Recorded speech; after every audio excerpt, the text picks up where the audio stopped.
All right, let's get going. Tonight we're going to talk about how to close your business like a rock star. Now I know, fantastic. I know that's a phrase that gets thrown around a lot, but what I'm referring to is this. Anytime we go to a show, concert, stand-up performance, Ignite, we're looking for someone who exudes confidence, that has control of the situation. Our good time, to a degree, is dependent on their confidence and control, really.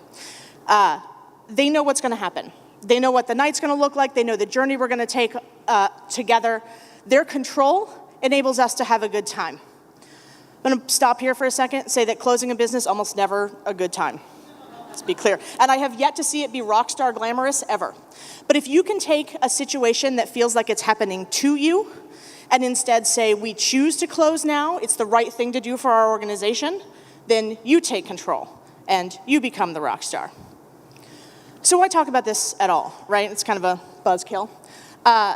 Frankly, because most organizations aren't going to live forever. Not everyone can be Jim Beam or Brooks Brothers, right?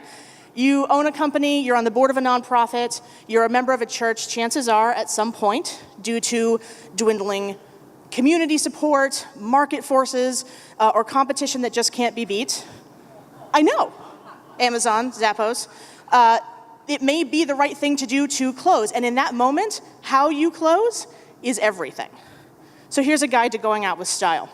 First off, before you get to the point of closing, way before, when you're talking strategy with your board, your leadership team, your cousins who own the business with you, always include closing as a potential strategic option. Number one, because it is and it provides nice contrast, but more importantly, because if you get to the point where you have to close, it will be slightly more familiar and will hopefully ever so slightly cut down on the fear and panic that we know leads to fantastic decision making. Once you know you're going to close, have a communications plan. You've got a lot of people to tell. You've got vendors, you've got funders, investors, partners, and you want to maintain those relationships once you're done with this business. So put together a plan of who you're going to tell, when, and what the message is. Obviously, the next extension of that is how you tell your staff. This is a really tricky needle to thread, right? Two things. First things first, the minute you tell your staff, that news is public. So plan accordingly. It's really hard for people to keep that kind of thing quiet. Secondly is timing. This is where it gets tricky, right? Tell them too long. Wait too long to tell your staff, and they will pick up the scent. Promise you. And they will pick it up, and they'll start rumors, and things go crazy, and it's just a lousy time for everybody, right? But tell them too soon before you have answers to the questions like, what's my last paycheck? What happens to the PTO I didn't take? How do I roll over my 403B? Tell them before you have that, as pure as your intentions may be to provide transparency, you're kind of a jerk and you're not doing anyone any favors. Figure that stuff out before you talk to your staff. Also, familiarize yourself with how people respond to change. They're going to go through some stuff. No matter how much they may want to stand with you and close really well, they're still going to go through some shit. And it won't be in a nice straight line like this. But learn about this. It's figure out how to manage it. Also, it doesn't just happen to them. As a leader of an organization that's going through this level of transition, you're going to go through some shit too.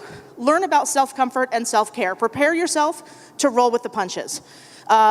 Magnanimous leader that I am, I have provided you what I think are excellent examples of both self-comfort and self-care, so you don't need to go any further than this.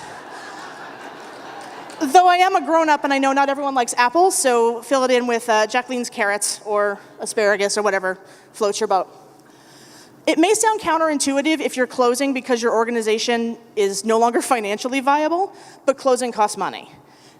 And it's a logistical pain in the ass sometimes. Find a project manager in your organization or pull one in who can help run the show.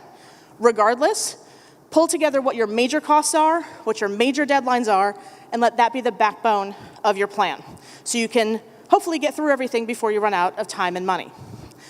And then finally, have a wake. People have spent significant time and energy on this organization, either working for it, working with it, being served by it.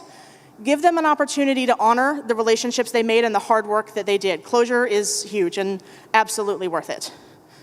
All the stuff I've said tonight is fairly straightforward, but it hopefully puts you in a position to feel like you're in control of a situation that may feel like I said before, it's happening to you. I've been a part of closing or reorging half a dozen organizations, and what I've learned is this. If you close well, people will remember the good times. If you close poorly, they'll remember that. Choose to close like a rock star. Drop the mic. Not gonna do that.